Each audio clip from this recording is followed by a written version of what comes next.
Hello friends, आज है 22 दिसंबर और अभी हमें कटरा के बस स्टैंड पर हम जाने वाले हैं शिवखोड़ी गुफा के दर्शन करने के लिए। हमने वैष्णो देवी माँ के दर्शन कर लिए हैं। अगर आप वो वीडियो देखना चाहते हैं तो आप वीडियो चेक कर सकते हैं। वीडियो का लिंक आपको डिस्क्रिप्शन में मिल जाएगा। आप शिवखोड़ी बस, टैक्सी और अपने पर्सनल व्हीकल से जा सकते हैं। हम बस से जाने वाले हैं। बस में आपको 250 रुपीज़ कॉस्ट पड़ती है पर पर्सन आने जाने के लिए। अगर आप वैष्णो देवी माँ के दर्शन करने के लिए आते हैं तो आप शिवखोड़ी ज़रूर जाएँ। वहाँ पर आपका सिर्फ एक दिन ही एक्स्ट्रा लगता है। कटरा से शिवखोड़ी जाने में 2.5 से 3 घंटे लगते हैं और रास्ते में आपको नौ देवी मंदिर के दर्शन करने को भी मिलते हैं। कटरा से शिवखोड़ी जाते समय आपको काफ़ी सारे सुंदर नज़ारे देखने को मिलते हैं। अभी हम पहुंच चुके हैं नौ देवी माँ के दर्शन करने के लिए। ये सामने आप रास्ता देख पा रहे होंगे, रास्ता है नौ देवी माँ के मंदिर के लिए। आपको सीढ़ियों से नीचे जाना होगा माँ के दर्शन करने के लिए। आप देख पा रहे होंगे हमारे साथ कितने सारे श्रद्धालु आए हैं माँ के दर्शन करने के लिए। ये अभी हम आए नौ देवी के मंदिर में दर्शन करने के लिए। जय माता दी। ये सामने आप नौ देवी मंदिर देख पा रहे होंगे।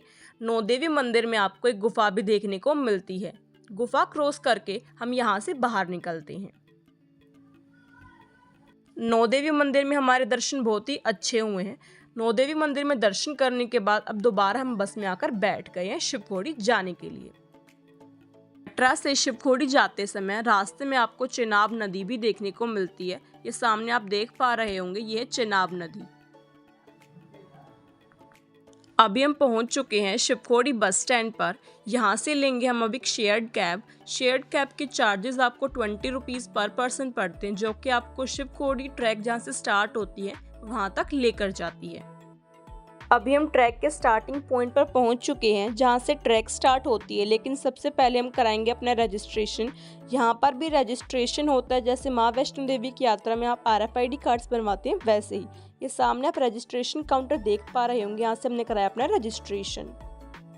रजिस्ट्रेशन कराने के बाद अब हमने अपनी यात्रा स्टार्ट कर दी है। जो टोटल ट्रैक है वो 3.5 किलोमीटर की यात्रा है हमारी कंप्लीट शिवखोड़ी की यात्रा। आप पैदल भी कर सकते हैं या फिर घोड़े या फिर खच्चर से भी अपनी यात्रा कंप्लीट कर सकते हैं।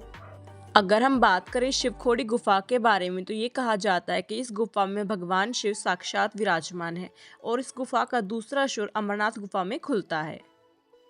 पवित्र शिवखोड़ी गुफा की लंबाई 150 मीटर है और गुफा के अंदर भगवान शिव शंकर का 4 फीट ऊंचा शिवलिंग है। इस शिवलिंग के ऊपर प्राकृतिक तौर पर पवित्र जलधारा सदैव गिरती रहती है।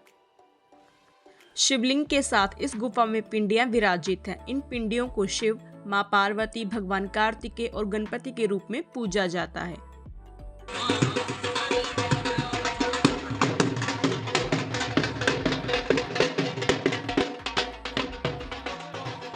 शिवखोड़ी की गुफा को स्वयं भगवान शंकर ने बनाया था। पौराणिक कथा के अनुसार भस्मासुर ने घोर तप कर भगवान शिव को प्रसन्न किया। उन्होंने शिवजी से वर मांगा कि वह जिस किसी के सिर पर हाथ रख दे वह भस्म हो जाए। शिवजी ने जैसे ही वरदान दिया, भस्मासुर शिवजी को भस्म करने के लिए दौड़ पड़ा। भस्मासुर से बचने के लिए शिवजी को उससे युद्ध करना पड़ा। युद्ध के दौरान भस्मासुर हार मानने को तैयार नहीं था और शिवजी उसे मार नहीं सकते क्योंकि खुद उन्होंने ही भस्मासुर को अभय का वरदान दिया था। भस्मासुर से पीछा छुड़ाने के लिए भगवान शिव ऐसी जगह की तलाश करने लगे जहां भस्मासुर उन्हें ढूंढ न पाए। तब शिवजी ने पहाड़ों के बीच एक गुफा बनाई और उसमें छिपे। खुद शिवजी ने जिस गुफा का निर्माण किया वह शिवखोड़ी की गुफा है।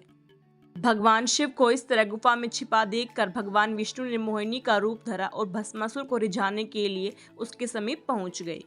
मोहिनी का रूप देखकर भस्मासुर सब कुछ भूल गया और प्रेमानंद होकर मोहिनी के साथ नृत्य करने लगा। नृत्य के दौरान उसने खुद के ही सर पर हाथ रख लिया और हाथ रखते ही वो भस्म हो गया। भस्मासुर के खुद को ही भस्म कर लेने के बाद भगवान शिव गुफा के बाहर आ गए।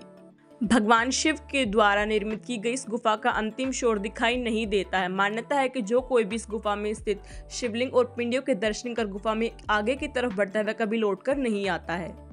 कहते हैं कि ये गुफा आगे जाकर 2 भागों में विभाजित हो जाती है, जिसका एक शोर अमरनाथ गुफा में खुलता है और दूसरे के अंतिम शोर के बारे में कोई जानकारी नहीं है। अभी हम भवन पर पहुंच चुके हैं। अब हम करेंगे गुफा के दर्शन।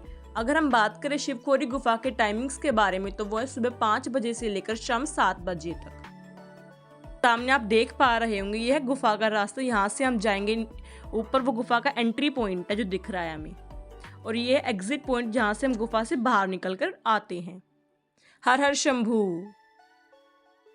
अभी हमने शिव खोड़ी गुफा के दर्शन कर लिए। ये पीछे आप हमारी गुफा देख पा रहे होंगे, यहाँ पे शिव खोड़ी की गुफा है। हमारे दर्शन बहुत ही अच्छे हैं। अब हम नीचे जा रहे हैं। अब हम करेंगे आगे चंडी माँ के दर्शन, जो कि यहाँ शिव खोड़ी के पास में ही है। हर हर शंभू। अभी हम पहुँच चुके हैं चंडी माँ के दर्शन करने के लिए।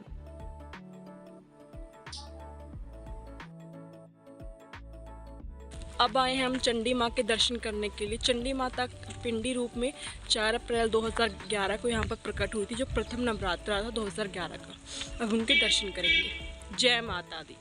ये सामने आप देख पा रहे होंगे, ये है चंडी माँ का मंदिर, जो कि अभी अंडर कंस्ट्रक्शन में है।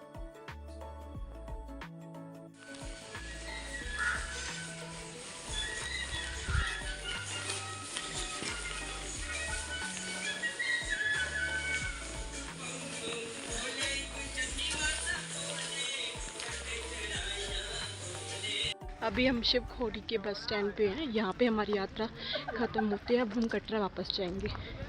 जय माता।